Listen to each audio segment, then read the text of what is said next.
What's cracking, guys? Omar Esop here with a special guest, Jay Nera. Jay, introduce yourself. Hi, my name's Jay Nera. He's super short. Well, I mean, like, what are your All right, that's good. What are your lifts, man? You came here for a seminar. You killed it with Jeremy. Yep. Everyone left. Like, I was there. Left real satisfied. You dropped a lot of knowledge, right? You're not just strong. You have the knowledge to back it up. The experience, too. You work with athletes all the time. You have your own barbell club. Tell us a little bit about yourself. I've been lifting for a yeah. long time, like 2 decades. Started off playing basketball, and I just wanted to get some good pipes to look good in New Jersey for the chicks. And as I got bigger, I started playing football, so I hit the weights a little bit more and more. Next thing I know, I'm getting really big.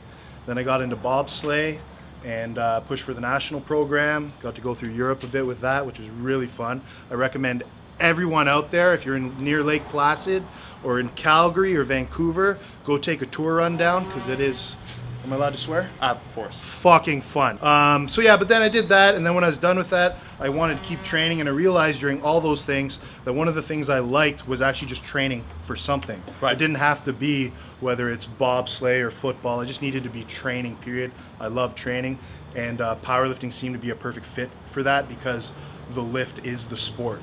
You're now doing powerlifting. What's your numbers? Like, what do you compete at? How long have you been doing powerlifting for? So I've been powerlifting for, I think, going on 6 years now.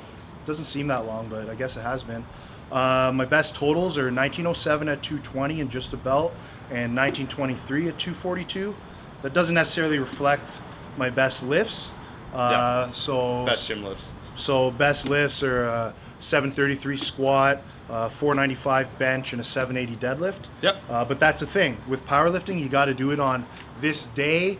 You know, you have to peak on this day at this exact time in front of these judges under their commands, and you got to get there healthy and do all that. So that's why it's a neat sport. It's not as easy as it seems. Jay, what's the current thing going on with you? Like, what are you training today?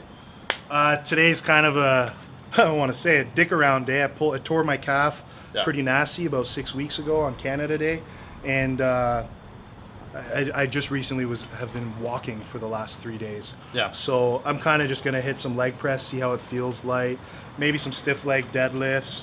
I don't want to do Romanians because that'll stretch out my calf a little bit too much. So we'll see. I'm just gonna lift some weights, get some glycogen in my legs. What's your approach then, I guess, to injuries, Jay? Because it's something people don't talk about. There is a cost of trying to be the best, right? You're pushing your body to that extreme level. Yeah, and if you're gonna do extreme things, you know, if you're always pushing your body to the limits, things like that are gonna happen. We can do all the smart things, try our best to take care of our bodies, but you know, everyone gets injuries. It's the name of the game. It's just, how do you handle it? Does it mentally break you down, or do you keep pushing forward? And that's really where it's at. So what is, I guess, your mentality, Jay, to move past some of these injuries? Yeah. Why do you stick with it? What's your motivation, and how do you get through those hard times then? Yeah, so I think the biggest thing is, like, I've known some guys who are really good, and they hit those injuries and stop. And what I think it is they don't think they can do better. They think they've reached the limit, and it's not worth pushing through the injuries anymore. But for me, because I keep getting stronger, I keep feeling it, so I keep feeling these gains, so it's hard for me to just turn it away. So when the values, when the strength of the injury, when that is far undervalued compared to, you know, what I can do, then it's all going to crumble. Okay. But for now, you know, I feel it coming. I know I can do more, so I'm not ready to stop yet. You still got more potential left in you. Yeah, there is going to come that point where, you know, I'm peaked out, and maybe at that point I'll want to transition into something else. But the biggest thing, and the thing that I wish people would embrace more, is because so many people, like, you have CrossFitters, weightlifters, powerlifters, bodybuilders, they're all hating on each other. And it's weird, because it's like, you're all loving physical culture. Right. You know, these are different things. Everyone wants to look better. Everyone wants to get stronger. Everyone should want to develop skills, whether it be hand balancing, clean and jerk, squatting, deadlifting, whatever. So for me, when that tops out, I'm just going to move on to something else. It's physical culture I love. It's developing my body physically. So as soon as you stop doing something like that, then, you know, you don't use it, you lose it.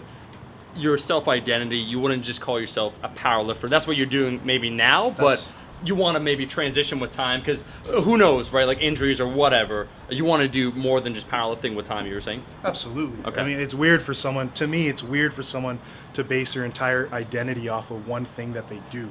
Yeah. So I break my leg, and then who am I? Yeah. I'm like I'm not Zoolander. powerlifter. Who am I?